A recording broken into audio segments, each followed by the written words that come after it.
works. But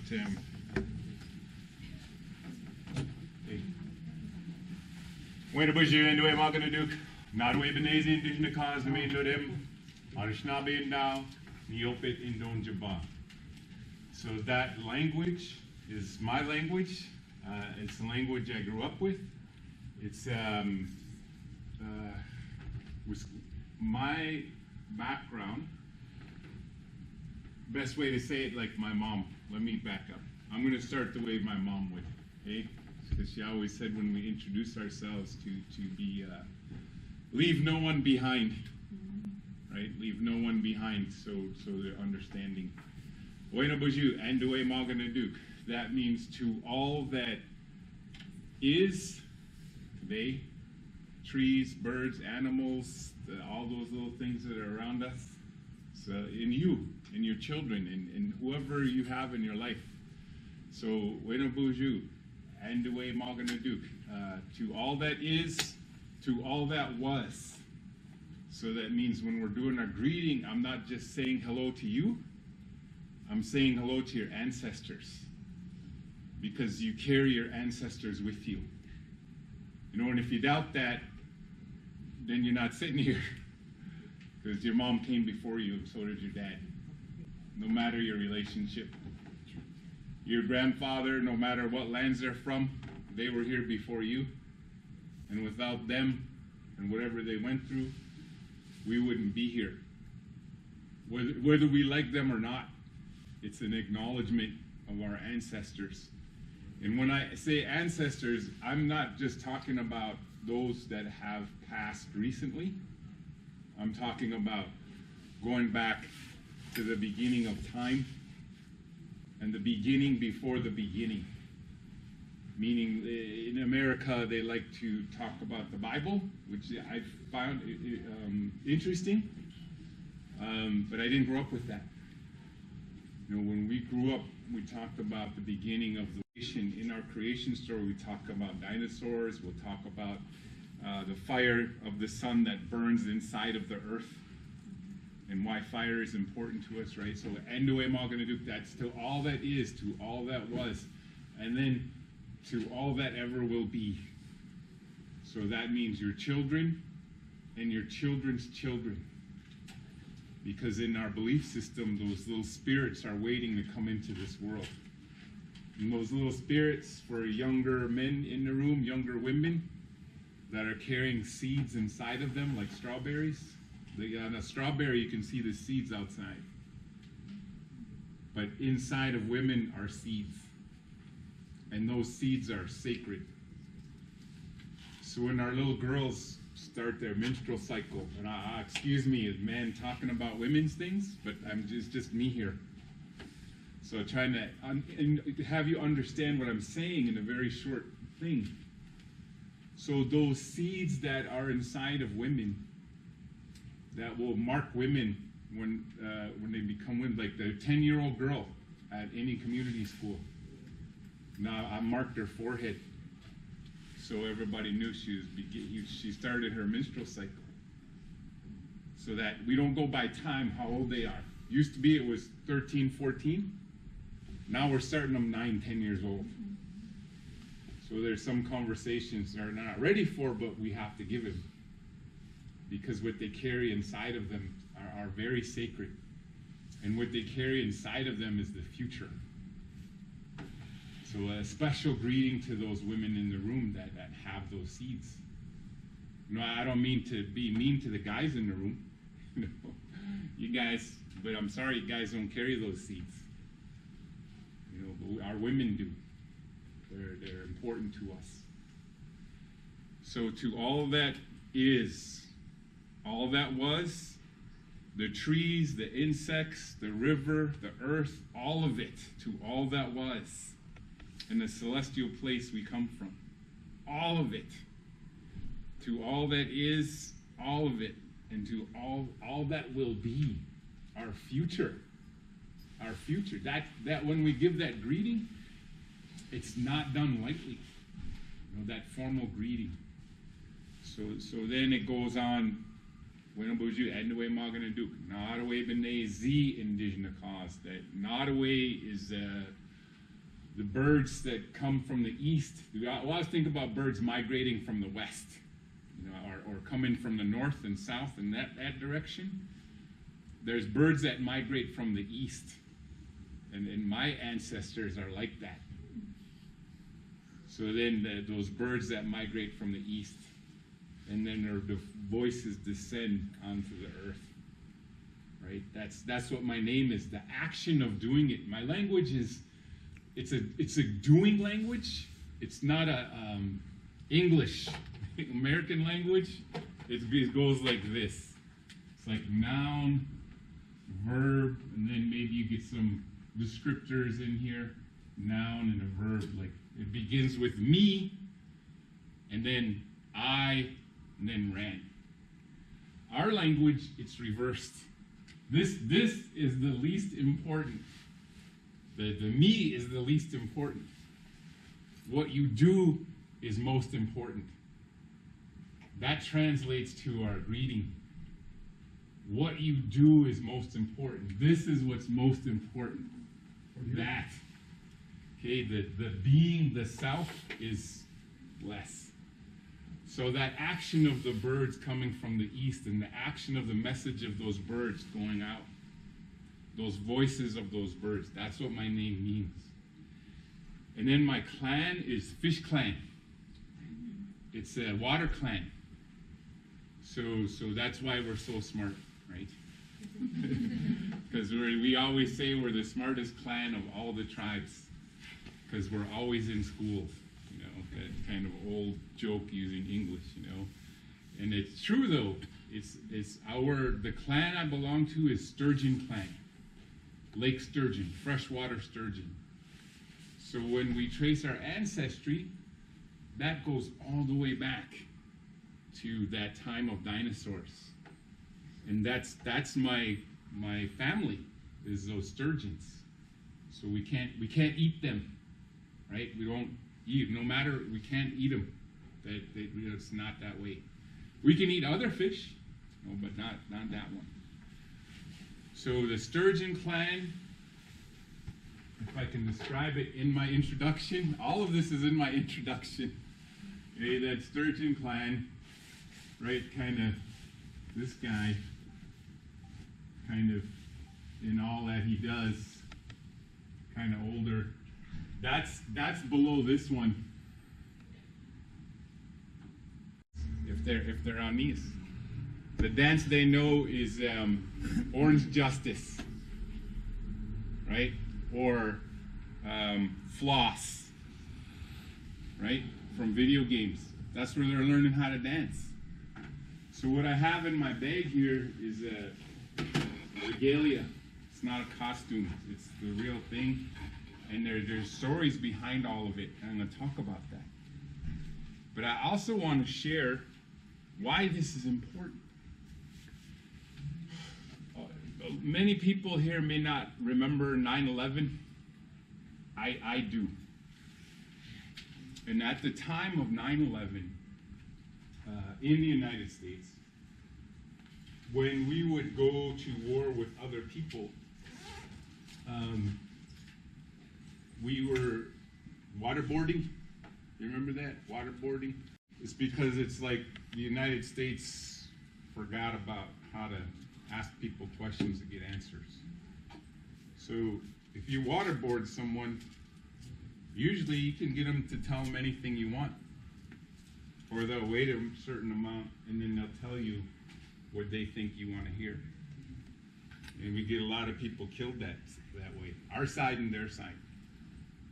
So then the United States went out to people and were looking for other ways to be.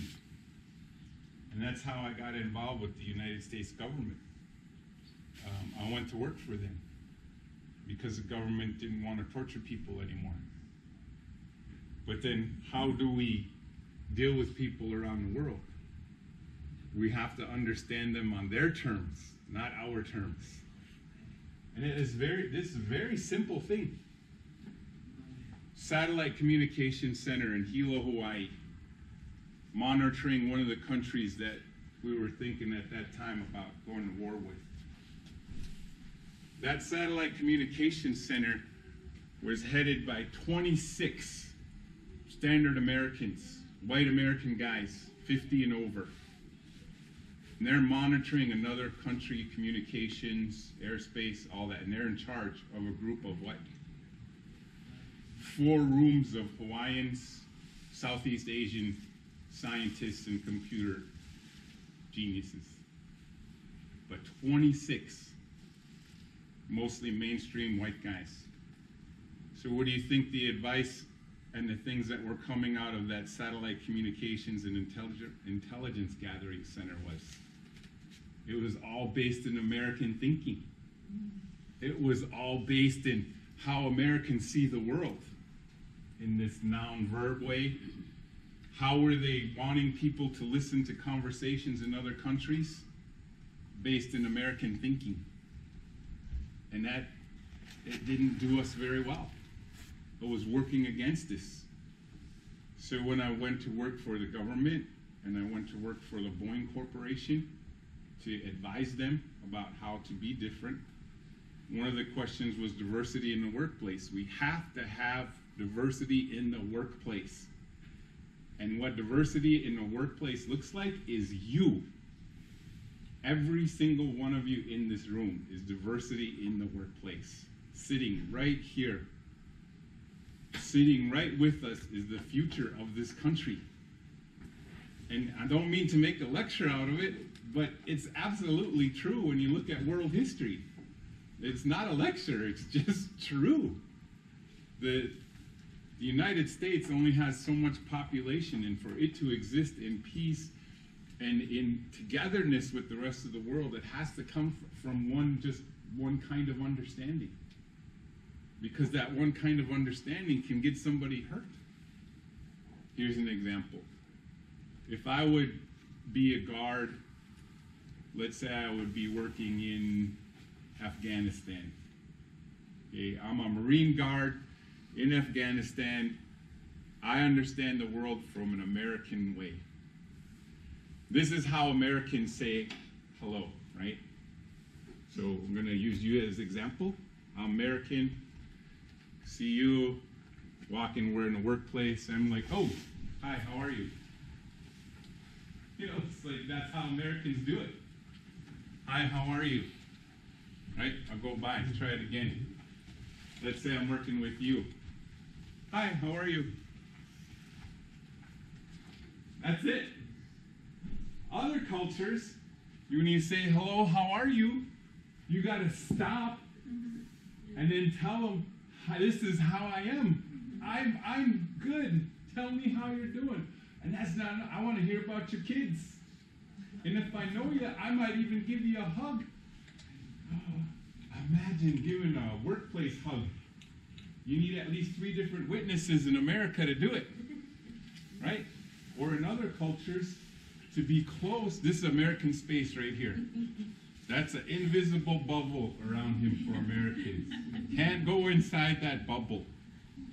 But in other cultures, be close, gonna smell you, wanna smell your breath, might even wanna see your tongue. Are you healthy or not? You know, because they want to see the color of your tongue.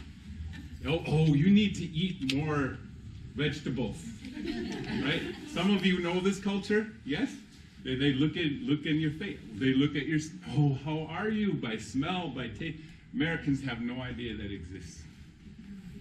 So if you have a Marine who is American on a post, right, and he's guarding, and everybody has to stay away.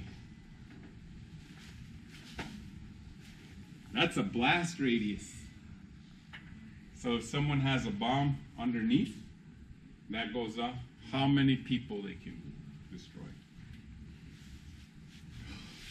If a person's close, very close, tight, it's not that much of a threat. Because the blast radius isn't there, right? You can absorb the shock. Americans don't think like that. They think like Americans. Everybody has to think like Americans. So even though I'm American Indian, Native American. We're 2% of the United States population. We see America very different. So, example, freedom of religion in America.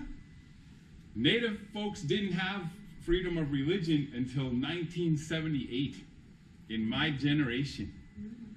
So we could not worship, speak our language freely.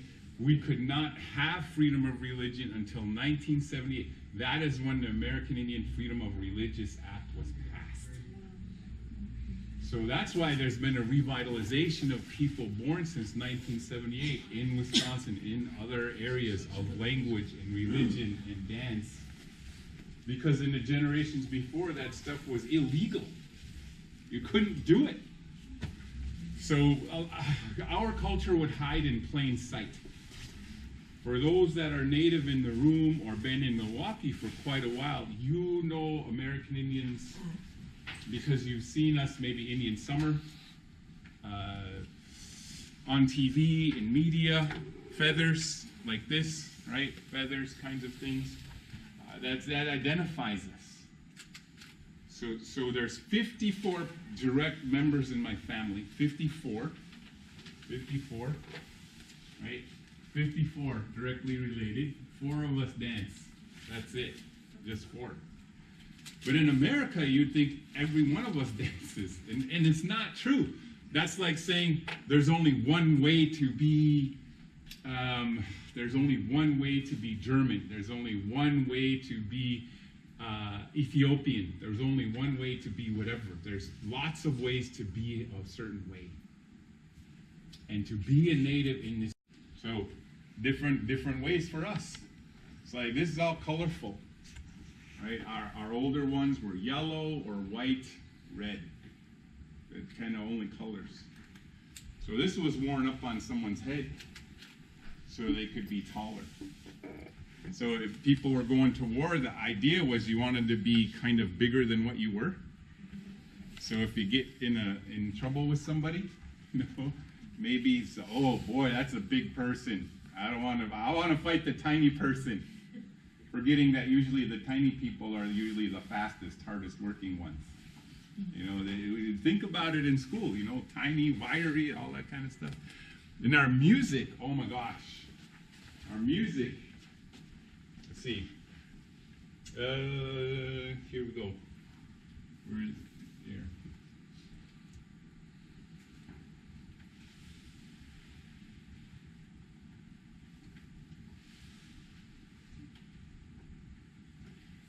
Our music for Great Lakes people, there's different drums for Great Lakes people. So it used to be we'd only talk about one drum. Now I talk about the descending of drums. Drums come from the star world, the sky world, okay? So now I'm talking about an Anishinaabe perspective. And I'm going to include Longhouse in this, okay, so Oneida stuff. So this is how it works. So our drum of drums, our grandfather drum, he sits about this high off the ground. And he's made of wood, one solid piece of tree stump. That is the drum of drums. And it's all hollowed out to the middle. And then in the inside we'll put water, different medicines. And that's the one that descends from the star world. From there, he has descendants. Those descendants are hand drums. They're very small, thin, about that big around, about that big around, about that deep. Then there's the bigger drums. Are like a lot of people see them as our powwow drums, right? Then there's the smaller kind of water drums. There's water in there, no water there, and then there's other kinds of shaped drums, octagonal and so on, even some star-shaped. Don't often see those, but they're there. So that's our music. In our music, we have 3 different languages in Wisconsin. 3 different languages. Oh, that's why. Okay, better. are 3 different languages.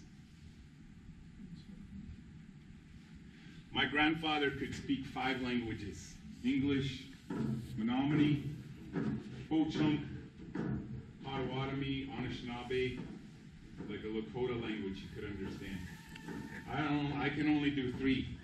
You know, my grandfather's a pretty smart guy. So,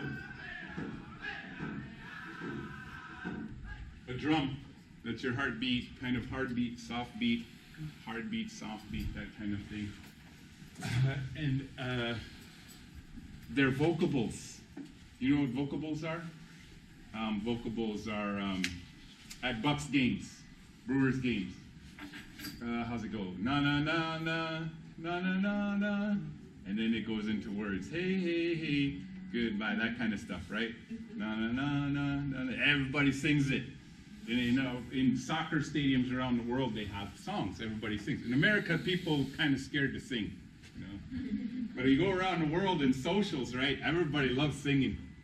Go to Ireland sometime. Everybody in the bar, man, just loves singing. You know, want to see participation in the movie house? Go to a Latino movie, right? Everybody in the whole movie house is part of the movie. There might even be someone that snuck in, saw the movie before. Look out! You know, and everybody laughs. This is communal. In America, this is America watching a movie. They're quiet. And if someone talks, everybody's like, right? But in other places, it's a communal experience. Vocables, communal experience. It crosses language, it crosses different languages. But Americans have vocables, and they have good ones. This time of year, vocables. Fa la la la la la la. That music. Fa la la la la la la. I'm not a singer, dancer. That's why he asked me to dance. Not a dancer, not a singer. Fa la la la la la la la. That's a song. Fa la la la. Deck the halls with something of holly. Fa la la la la la la. Right, and everybody. Oh, I know that one, because of the la la la's in there. Those are vocables. These are vocables that hey, so different tribes could understand. Those are vocables. Hey, right? Like my mother's funeral, we had 3 different tribes, 3 different American Indian groups at the funeral giving condolence talks. One tribe couldn't understand another, but we could understand the vocables when we'd sing. So we'd have one person stand up, they'd speak their language, then another person would come up and then do it in American, then the other person would do it in our language. Right? That took all afternoon for just 3 speakers.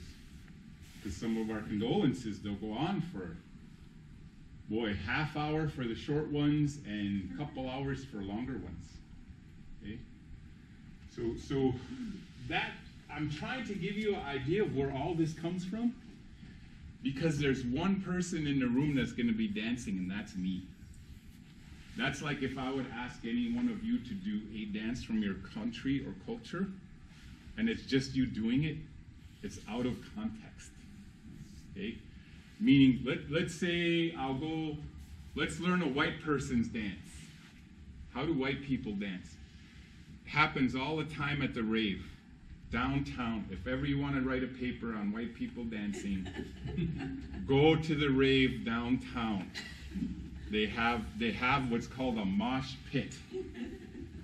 And in the mosh pit, you have lots of sweaty adolescent boys between 11 to, we get some odd ducks in there that are in their 30s, but mostly in the teens and 20s. And what these white guys do is they'll get all in the middle of the room, no women, all men. Because now you don't see lots of white guys in America hug each other. In France, they'll even hold hands, they'll hug, but not in America. White guys kind of, ooh, wow, but there, White guys can touch each other. They can get sweaty. They hit each other. And during the music, it's very fast. And what they do is they jump up and down, high as they can. That's what they do to their music.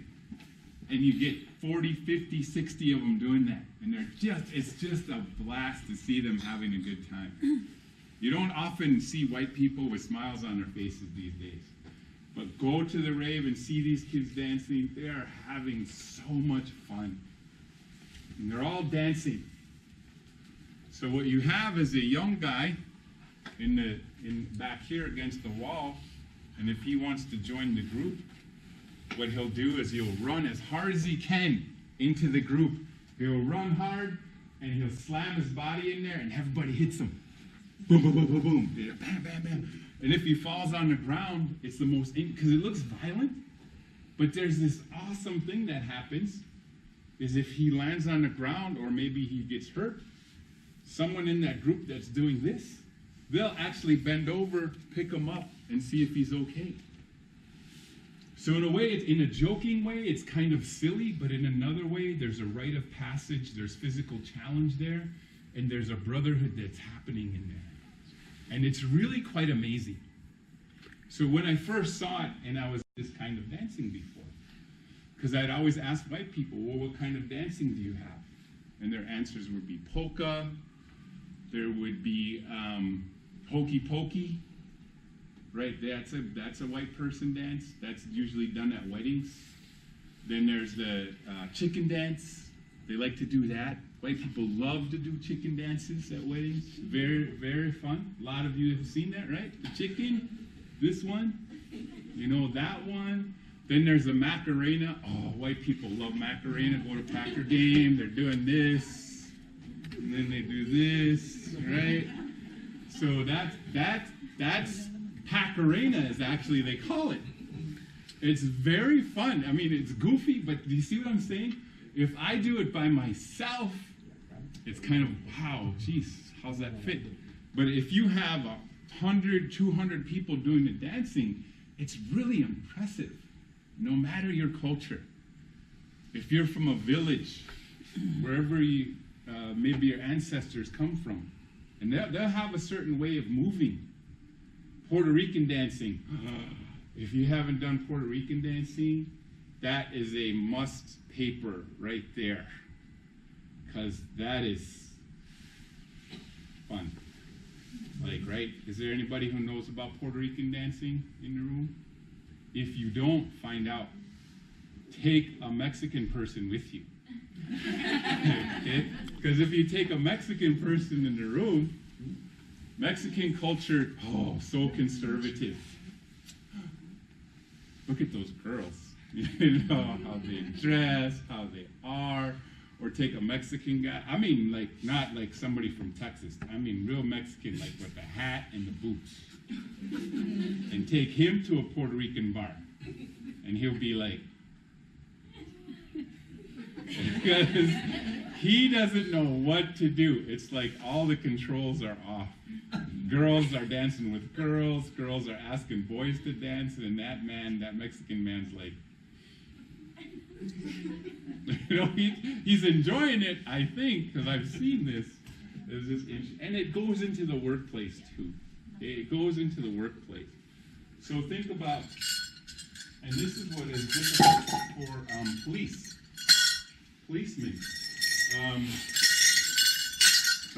When I worked with Milwaukee Police Department, if you had a Mexican who identified as Mexican in the police squad car, police officer, working with a Puerto Rican guy, when they go to Puerto Rican neighborhood, who's going into the house on the call? Puerto Rican guy. And if you're in a Mexican neighborhood, who's going into that house? Mexican guy. Who's supposed to really be going? Both of them. But in those, one will go, the other one stays. They forget about their protocols. Right? So culture is everything. And we understand culture the same. How can I? Okay, Have you ever heard of this? Last thing as I move forward with this towards this dance thing. Have you ever heard of the race card? Oh, the teacher, you're playing the race card. Ever hear? I love that. Because then I get to pull out my race cards. Does anybody have a wallet with money in it? Cash? Cash? I'll do it this way. Do you have any cash? Maybe like $1? Okay. Yes, cash. All right, you're all students. Yes. You don't have any money. Yes, cash. Oh, okay. That's all. Okay. White guy. White guy right there. Race card. $5 bill. Who's on the $5 bill? Lincoln. Lincoln. Who's on the $10 bill? Washington. See, that's why you're students. Washington. Alexander Hamilton. White guy. Who's on the $20 bill? Jackson. Jackson. White guy. Who's on the $50 bill?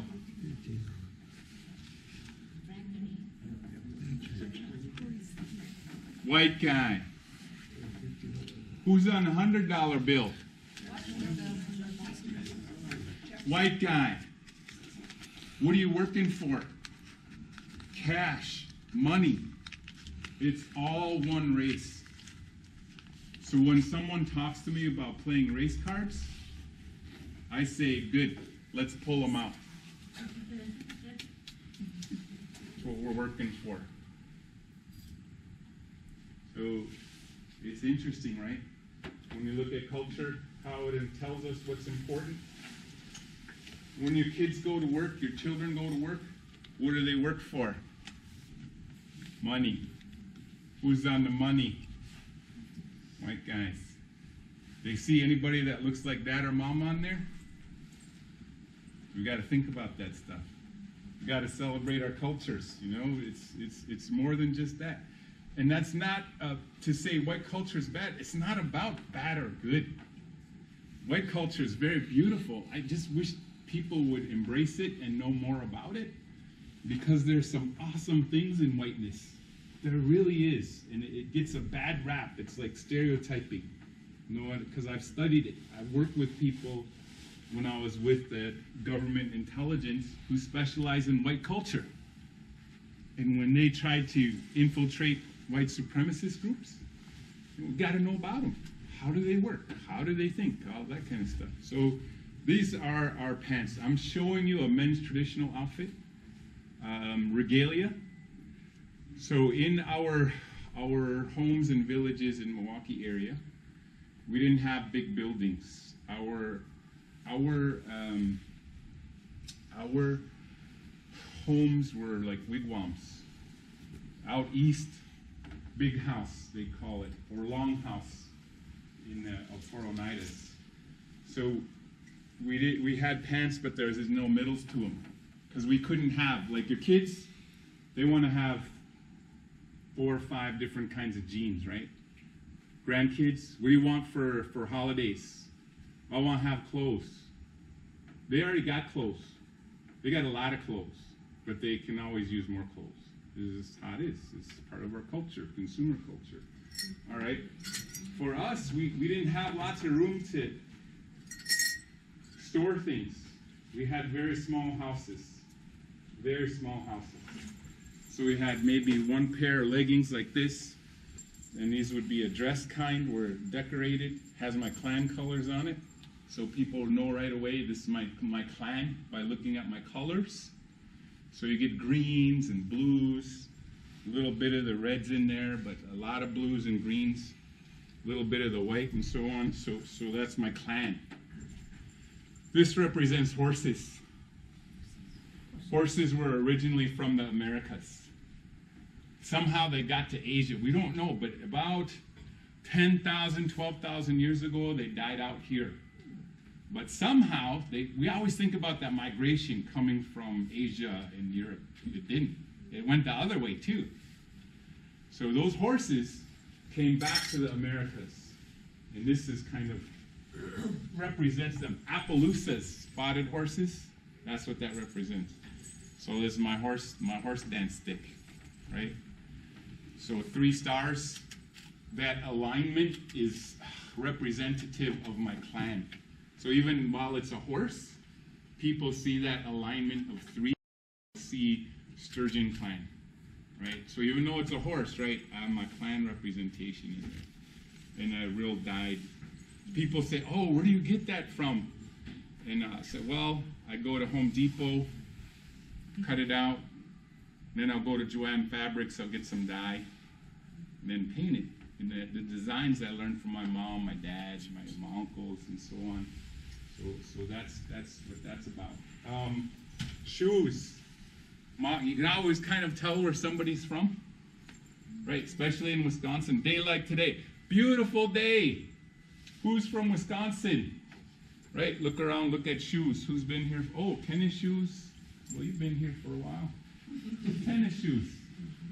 But if somebody's wearing big old boots on a beautiful day, warm day out there, that's coastal people, or people kind of experiencing cold weather, and they're sort of kind of newer to it, and they're wearing big old clothes. And kids in college, they have names for each other. They're called Scotties. So if you live in Wisconsin, you're all Scotties. And if you wear the big coats that go all the way down to the ground, and they're all down, you're called a coastie, because you're from East Coast or West Coast, right? They have these little labels for each other. Have them for shoes. Like those are all those little beads. We picked up beads from French people, Czechoslovakians. So that's why a lot of the designs in here are kind of a French influence. But in Great Lakes culture, we use water plants, and then we'll work with some of the colors. So the beads in here, maybe 3, 4 at a time. So it takes a while to make it. To make the regalia that I'm going to wear for you, maybe, because I got a job, takes about 2 years, 2-3 years to put it all together. The look of it.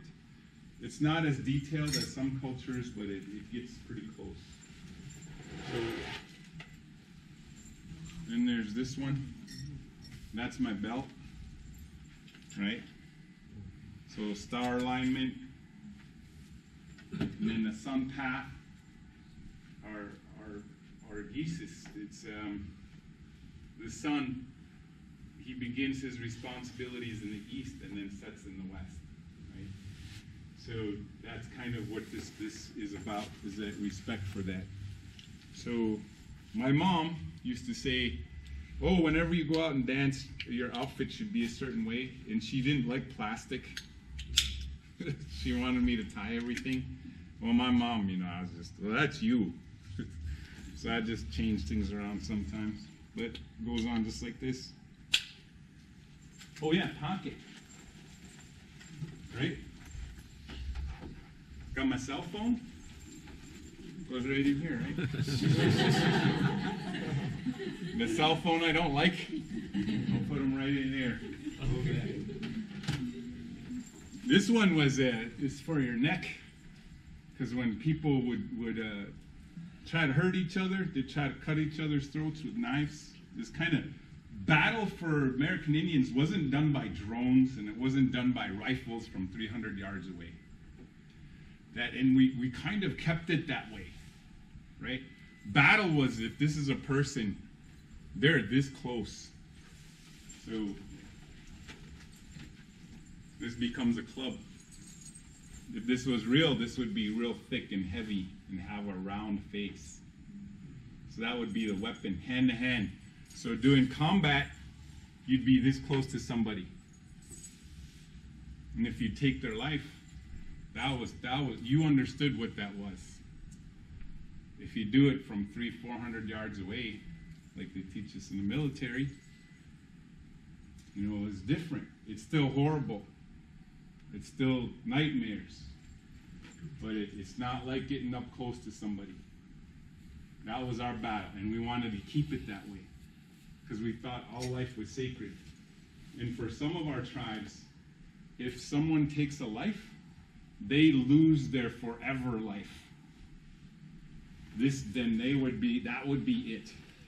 This particular place on earth is the end of their travel in the universe and for all time, because they dared to take a human life. So we took that very seriously.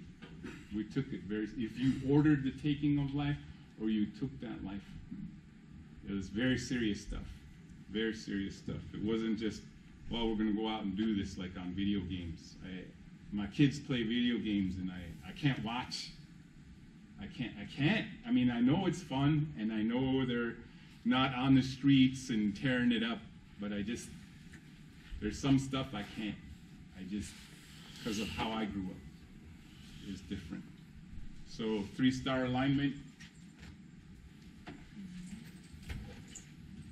So how I put myself through Marquette University, I kind of spent my childhood right across the street, literally right across the street. There's a house on the corner, this way, a white house. I lived upstairs, and if you look in the top toward the window facing the building here, that was my bedroom. Right, so I'd see MATC students all the time. Back then, there was a lot of West Alice, Alice Chalmers things happening. That's where my mom worked. She moved here from the reservation. She came and got me when I was a kid. When I was a kid, I had long hair, speaking a different language, and she came to get me so I could live with her in the city. I hated it. There were so many, I don't know how people could live like this. I lived in the country. I had the river behind my house. And my friends, our houses were maybe a quarter-mile apart. We lived in a forest. I lived with my grandfather in a cabin. If we had to go to the bathroom, it was outside, right? And if we wanted water, go to the river. That was my life, and I loved it. It wasn't a hardship. It wasn't hard. It was easy.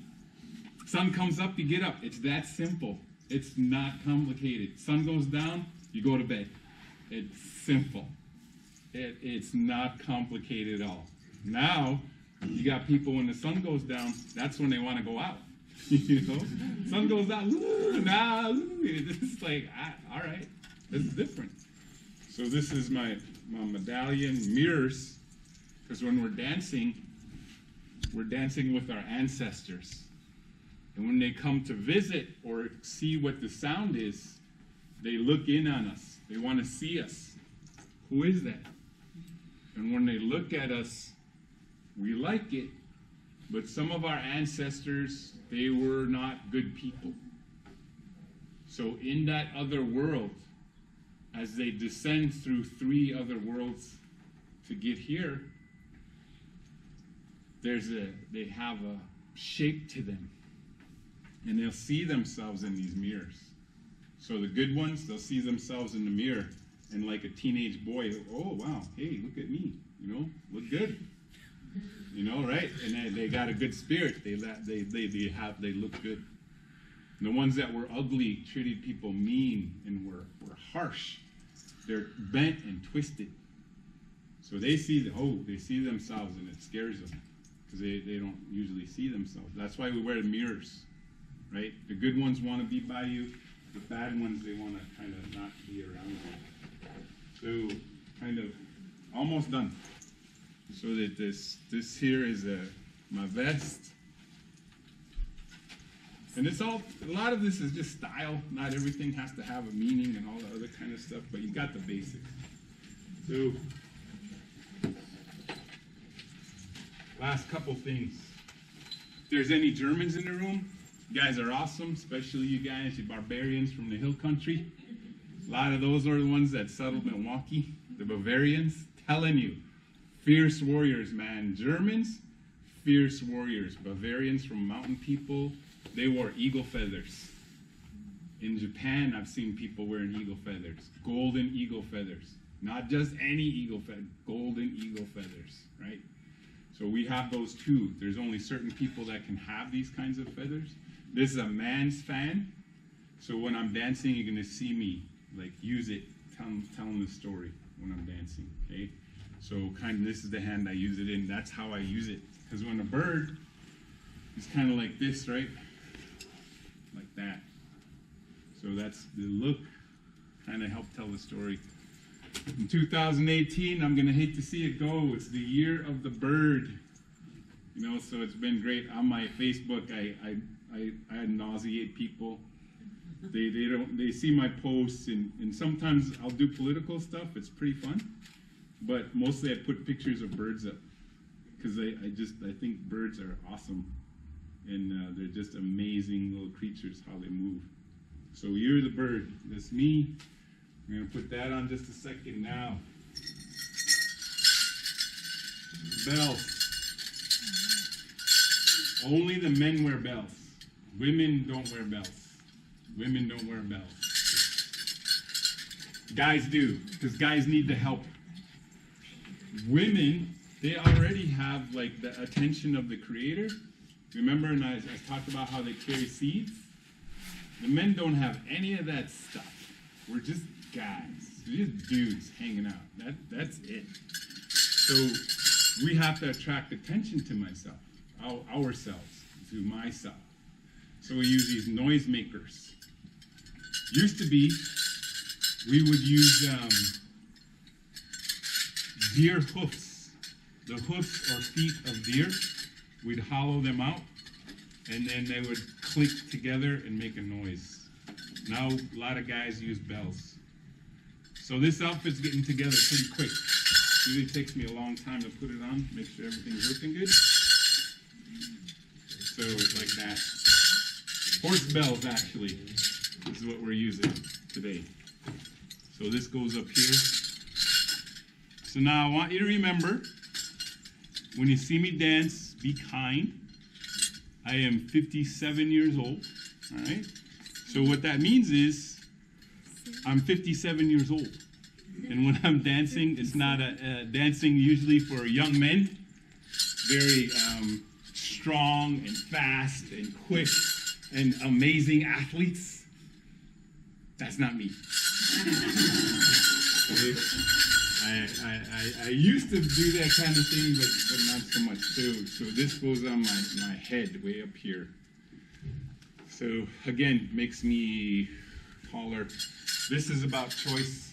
The Creator's greatest gift is like to choose. Your ability to choose how you, in situations, that love and all that other stuff it's important and it's up there, but choice. So you can choose love, you can choose all of that. Well, what is that choice represented? That's why these move around like this.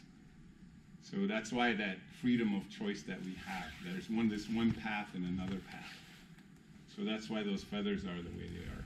So, and these are like our breath feathers, the ones from the belly of the bird that keep the little babies, the little chicks alive. So this sets up just like this. Usually I take my glasses off. It's better if I take my glasses off because everybody, oh yeah, wow, because we're supposed to have superior vision. Doesn't work. Only if I'm wearing glasses. Just didn't see it. I need them. So that's what this is for. So the dancing, I'm going to put that on. I'm going to dance over there. I think there's a little more room so you can see, or maybe in the back. Yeah, in the back. Well, let's get up and go to the back, okay? And I'll be right there. We'll go back there. Yeah. We'll stand up and go over there, and I'll be right there. Okay?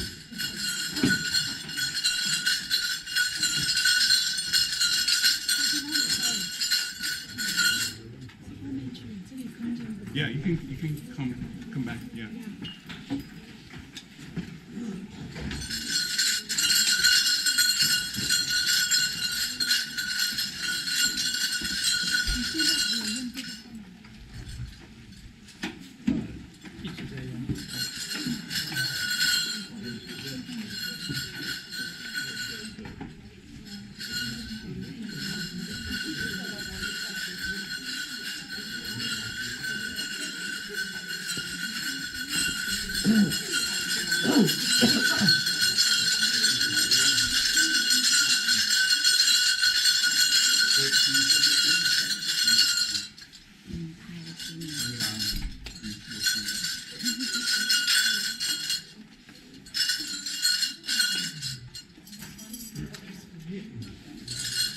This is it's not a war shield, but it's patterned after a war shield. When guys would go into battle, they'd have this kind of tied in front, or they'd carry it in front, protect themselves. Then they'd hang feathers that they'd be honored with. So these are all eagle feathers, bald eagle feathers. Then you have red-tailed hawk feathers, rough-legged hawk feathers in the middle here, and an immature hawk, the striped ones, right? So all those ones are the ones above. So we're all about peace now, not about war. So it's our war shields behind us. That's what this is for. And this just kind of goes around. This is how I put myself through Marquette University.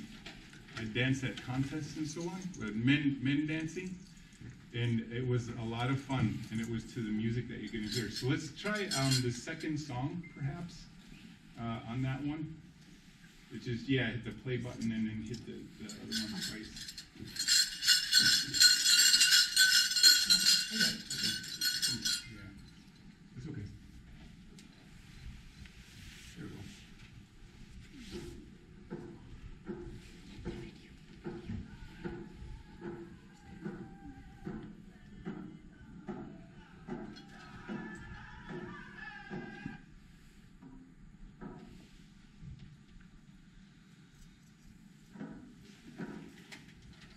Give me 1 second.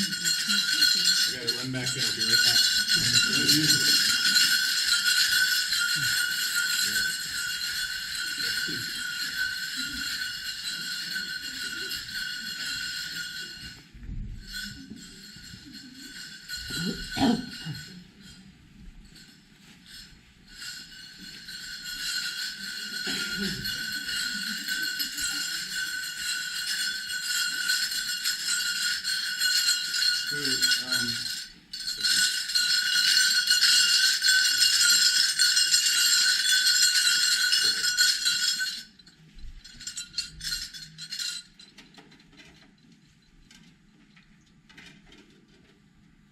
See, this would go so better if it was all on my iPhone, right?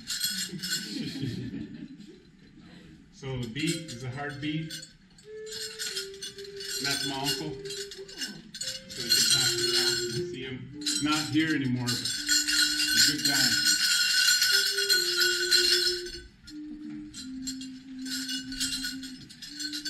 So men's dance. They're gonna do a bird, wings. So watch for that. This wing drops down, this one comes up, turns, wings back, down, wings out, comes up.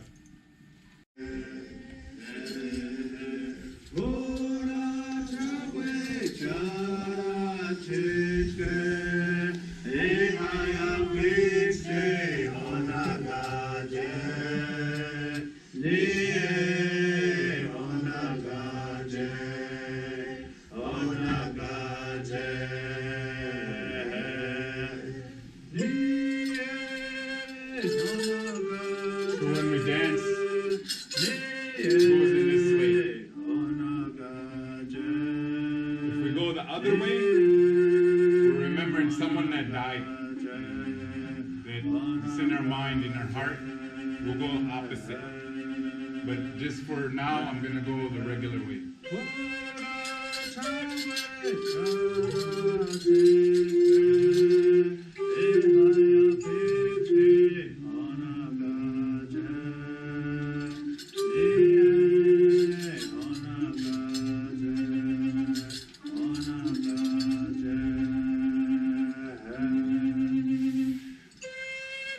I like that one part because it's like meditative. Om, you hear that om? It's a little bit like that. Get everybody focused, get everybody right here.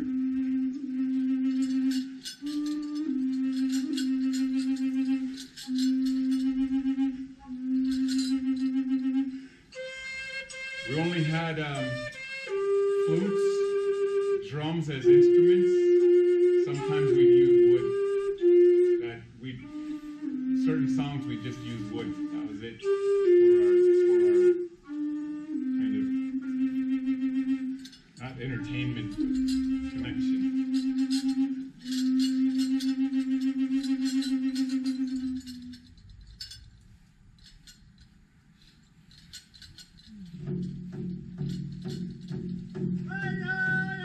The first step on earth by the first human being didn't know what the earth was, so came out late. How we start memorialize that step.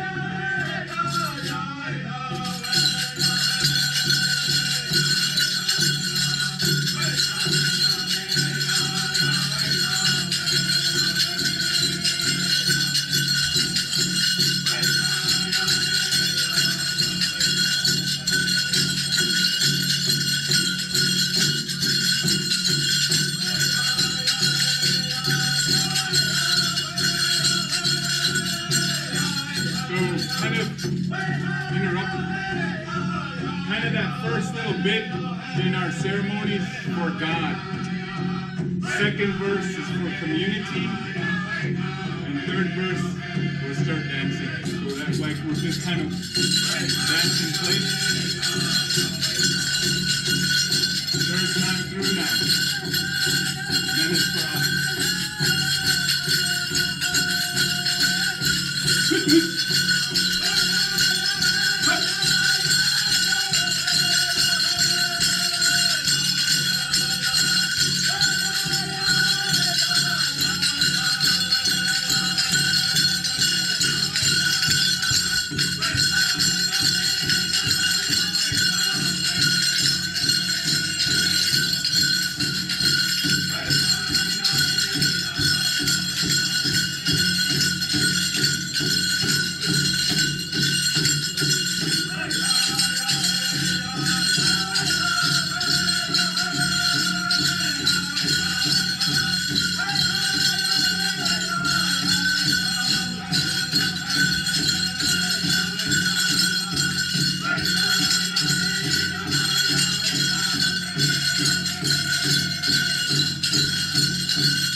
do a little bit of one more. And this is think about bears. big view bears with big front, big feet in front. And I'll just do a little segment, all right?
Get the idea, right? Kind of slow.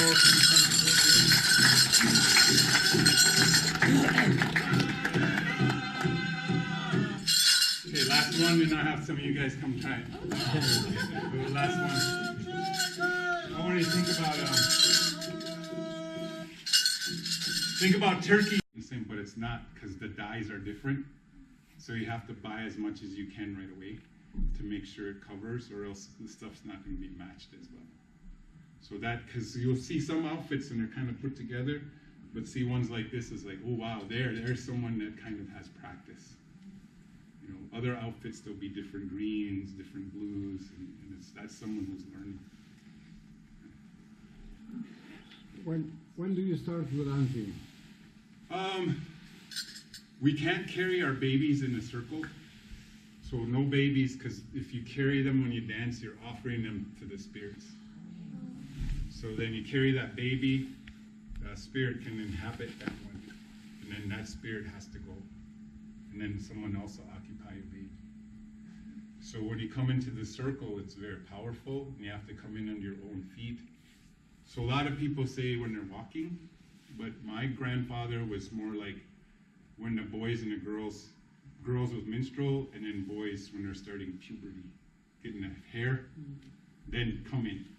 Before that you can practice, but not fully, because you should have more maturity when you come in here. Because this is a men's dance, and this belongs to our warriors, right? I mean, not to put too big of a thing on it, but for some of our tribes, you're in battle and take a life, that person belongs to you for your life. And that person serves you. You can, like, let's say if you get sick, I can say to the one I killed, go help her. You have to help her. Because that one gave up his life, but he's still in this world as long as I'm here. And I can tell him what to do, that he has to take your pain on. Right? So this war culture is real. It's not pretend stuff. For us, when we grow up in it, it's very serious stuff. How many days do you practice your dancing? Oh, well, I'm 57, so. No, but when I was a kid. Every week or every month, how many days? Or? When I was contesting, and this fit really well, I was practicing, I would run 5 miles a day. Because our dancing starts at 7 on Friday, and if you go out west, then it'll go to maybe 7 p.m. to 11, 12. Then next day starts at 1, and it might go till 2, 3 in the morning. So that's not constant dancing. You get water breaks and you get to sit or take a nap. But then when they call the men in, then you got to go. And sometimes that could be 3, 4 in the morning. And you got to get up at 1 o'clock to do it again. So then your rest is usually in the car because you travel so far to different tribes. And then during the week, I'd run my 5 miles on Tuesdays, Wednesdays, Thursdays. And I did a lot of jumping rope to music. I'd tape the music on cassettes, and I'd jump rope like a boxer. So I get my rhythm. Because when I was younger, I was twice as fast as what you're seeing. I could double time that and keep it up through the whole song. So you're seeing it. I mean, you get it. You know, you understand it's more than just what you saw. You have a good physical condition. Yeah, well, when you're younger, yeah. Because you might have some chubby guy who's overweight or whatever, and you'd be out in 110-degree temperature in North Dakota, and you just look at him and go, I'm dancing by him. Because he'll look real good. All that weight, all that movement, it looks good when it's moving, but after 4 or 5 minutes, they start getting tired. And then they start moving slower, and then you look even faster. So the trick was get up to him, make the chubby guy dance hard, then get away from him, and then towards the end of the song, dance up close to him again, because then you look even faster. You gotta use your head when you do this, right? So there's lots of that. And then when you get 2 young bucks, young guys who are in really good condition, ooh boy, that is wonderful to see. It's like seeing 2 of your best village women doing what they do best.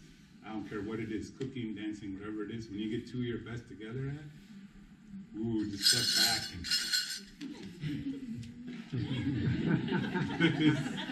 it's great. It's great. Anything else? You had a question. Actually, yeah. Is it important in the culture that you or your children marry somebody either from the same tribe or somebody who's also American Indian? Oh, yeah, my mom. How important? Marry in the tribe. She'd like, marry, you know, and I just, Mom, it's free love, you know. 1960s, you know, I could go out with anybody, you know. And one time I brought a black lady home, and she was like, but by the end of the night, oh my, the black lady totally forgot about me, and her and my mom were just friends, like best friends, you know. They were just. She goes, you bring that girl home anytime, you know that. So there is a bit of racism, I think, and a cultural closeness that comes with this. And I lament that, because I don't think it was always that way. Example, if someone wants to be Haudenosaunee or within a Longhouse culture, it doesn't matter your bloodline. Like during the American Revolution, African Americans would come to Haudenosaunee Longhouse people to be free. They had to learn language, culture, marry maybe into the tribe, set up houses like everybody else, learn language. But then black, white, whatever culture, didn't matter. If you accepted the culture, the religion, if you treated children, elder people well, you'd be adopted in the tribe, and no one would ever refer to you as being different from that tribe again. They'd adopt you. And that kind of thinking, from my reading, used to be for a lot of us. So this newer age, you can only be with this one. You can only be with that one. I think that comes from the United States government telling us, you're Indian, then be Indian. That's it. So then they measure us by blood quantum. Like when they set up treaties, 1837, 1842, they take a set. No Thanksgiving and a birds, turkeys, native to America. And just a segment of this land.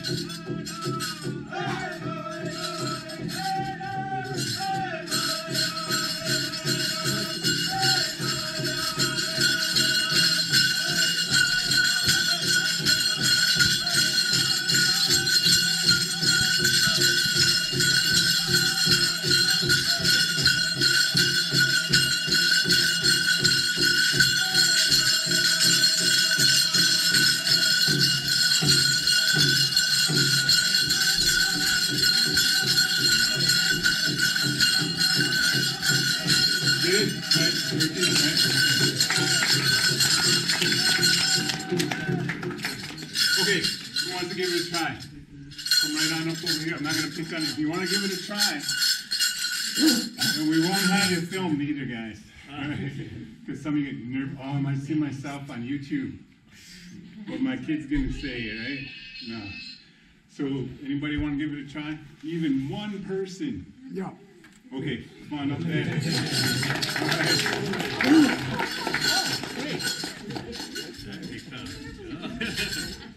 So kind of, while he and I do this together, this will be our last part, then we'll go to questions, is remember how this was lowered from our sky world? It is given to men. This dance is given to men. So, giving it to you now, for pause and so on. So, got your feet kind of straight up. Don't see them, just think. So, put that foot out first. Bring it back. Hold on. Next one. Pretty basic. That memorializes the first step of the human on Earth. So, nice and slow. Right? Good. Nice. A little faster. We're not going to go too fast, but just moderate. Good. Now what you do with your arms tells the story. Do you have a favorite bird? Favorite hawks, eagles? Okay, so we're going to give you that one. This one for you. Now you're going to tell a story with your body. I'm helping you. So, okay, yeah. So, good. Okay, good. So, there. Oh, yeah. Right, good. Yeah, awesome. Yeah, okay. So, exactly right. Yes. So, right, so just kind of bounce a little bit. Okay.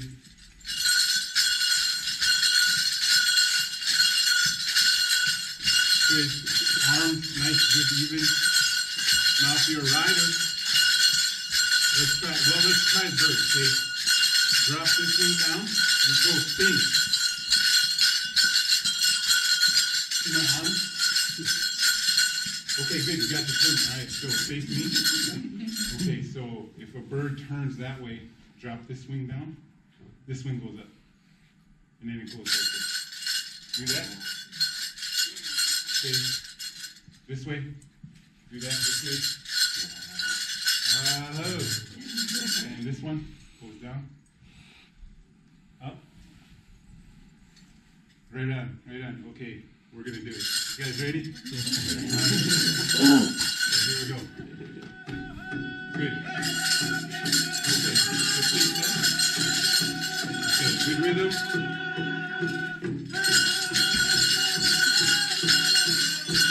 Good, yeah. Move your arm. Good.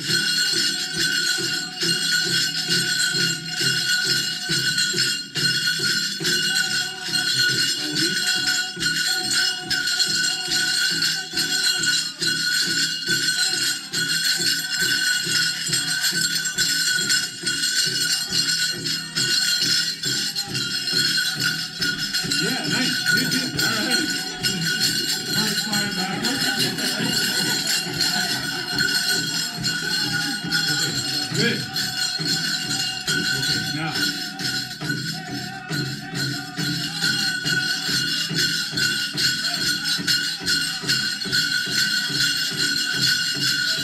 Yeah, good.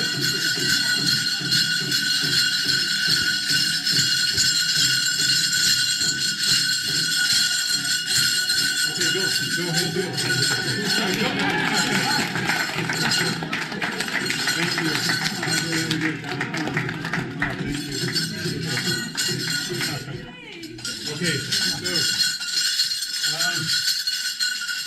what I'm going to do here at this moment is kind of, if there's any questions, please, who, what, why, where, how, and we'll do that now, okay? All right, okay, let's.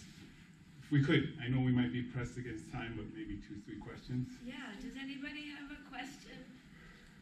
Now I can see you. Yeah, my question is how you learn from. You obviously your generation is really old, but how you can do good.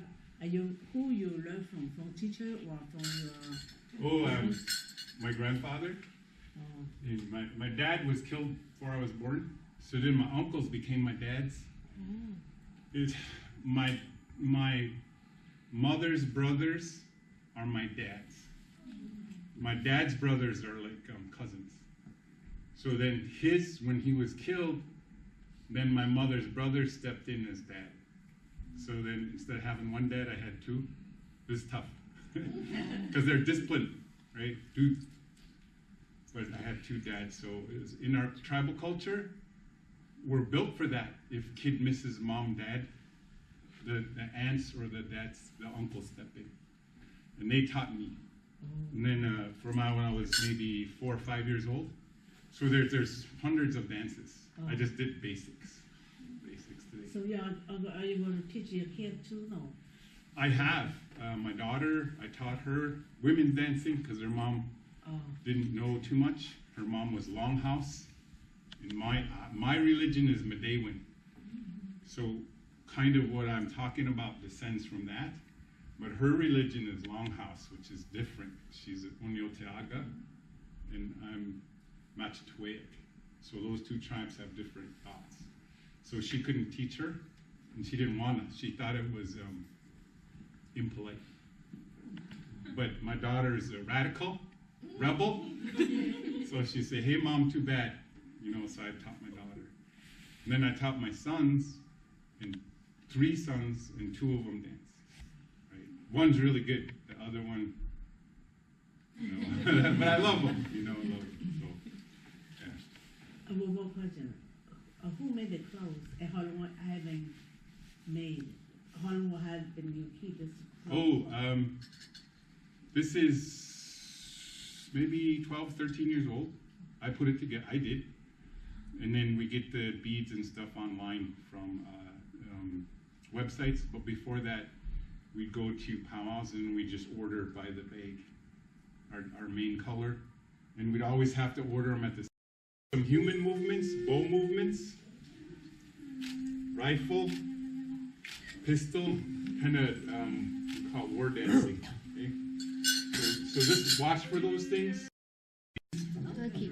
Thanksgiving and birds, turkeys, native to America. And just a segment of this dance.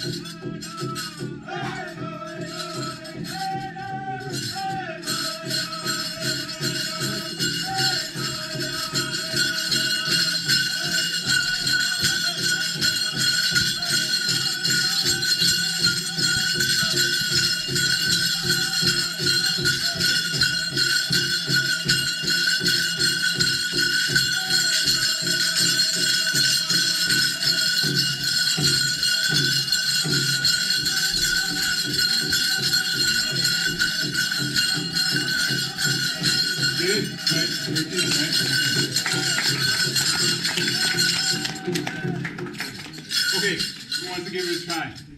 Come right on up over here. I'm not going to pick on it. If you want to give it a try, and we won't have it filmed either, guys. Because some of you get nervous. Oh, I might see myself on YouTube. What my kid's going to say, right? No. So, anybody want to give it a try? Even one person? Yeah. Okay, come on up there.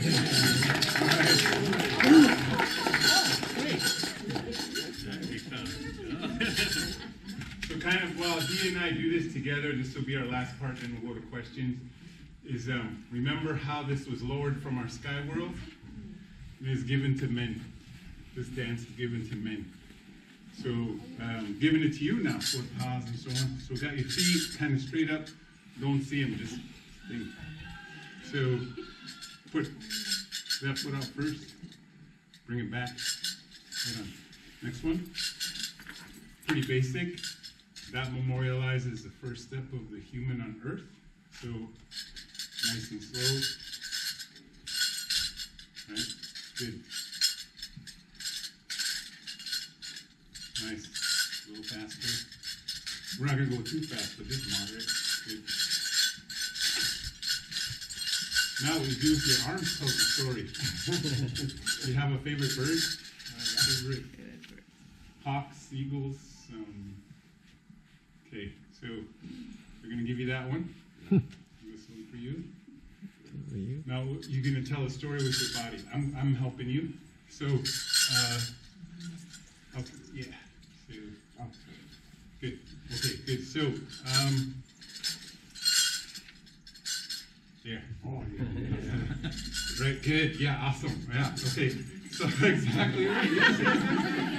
So, right, so just kind of bounce a little bit. Okay.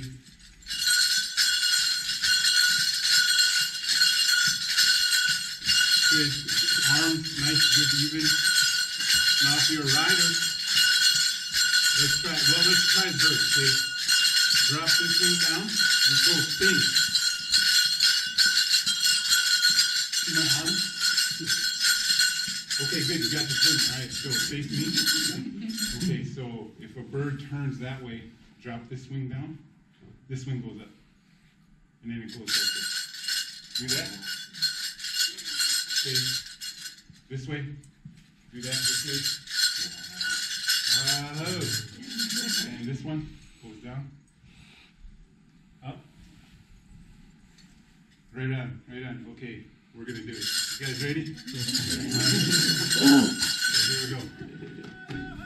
Good. Okay, let's take that. Okay, good rhythm.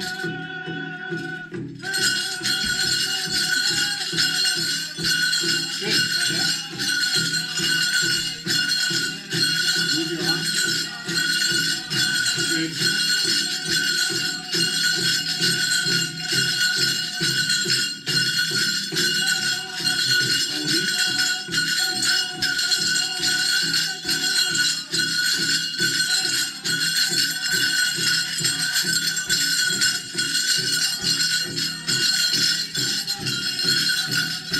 Yeah, nice. Good, good. All right.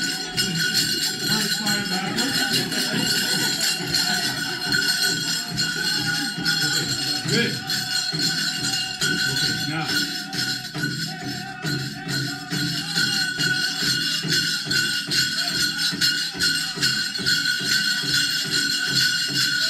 Yeah, good.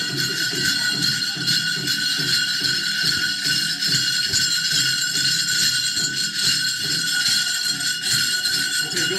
Go ahead, do it. Thank you. Really good. Thank you. Okay, so what I'm going to do here at this moment is kind of, if there's any questions, please do who, what, why, where, how, and we'll do that now, okay? All right, okay, let's. If we could, I know we might be pressed against time, but maybe 2-3 questions. Yeah, does anybody have a question? Now I can see you. Yeah, my question is how you learn from. You obviously your generation is really old, but how you can do good. Who you learn from teacher or from your? My grandfather. Oh. And my dad was killed before I was born, so then my uncles became my dads. It's my mother's brothers are my dads. My dad's brothers are like cousins. So then when he was killed, then my mother's brother stepped in as dad. So then instead of having one dad, I had two. It was tough because they're disciplined, right? But I had two dads. So it was in our tribal culture, we're built for that. If kid misses mom, dad, the aunts or the uncles step in, and they taught me. And then when I was maybe 4 or 5 years old, so there's hundreds of dances. I just did basics today. So are you going to teach your kid too? No. I have my daughter. I taught her women's dancing because her mom didn't know too much. Her mom was Longhouse, and my religion is Medewan. So kind of what I'm talking about descends from that. But her religion is Longhouse, which is different. She's Onyoteaga, and I'm Machituic. So those two tribes have different thoughts. So she couldn't teach her, and she didn't want to. She thought it was impolite. But my daughter is a radical, rebel. So she said, "Hey, mom, too bad." So I taught my daughter. And then I taught my sons, and 3 sons and 2 of them dance. Right? One's really good. The other one, you know, but I love them. You know, I love them. So, yeah. One more question. Who made the clothes and how long have been made? How long have been you keep this clothes? Oh, this is maybe 12, 13 years old. I put it together. I did. And then we get the beads and stuff online from websites. But before that, we'd go to powwows and we just order by the bag, our main color. And we'd always have to order them at the be some human movements, bow movements, rifle, pistol, kind of we call it war dancing. Okay? So just watch for those things.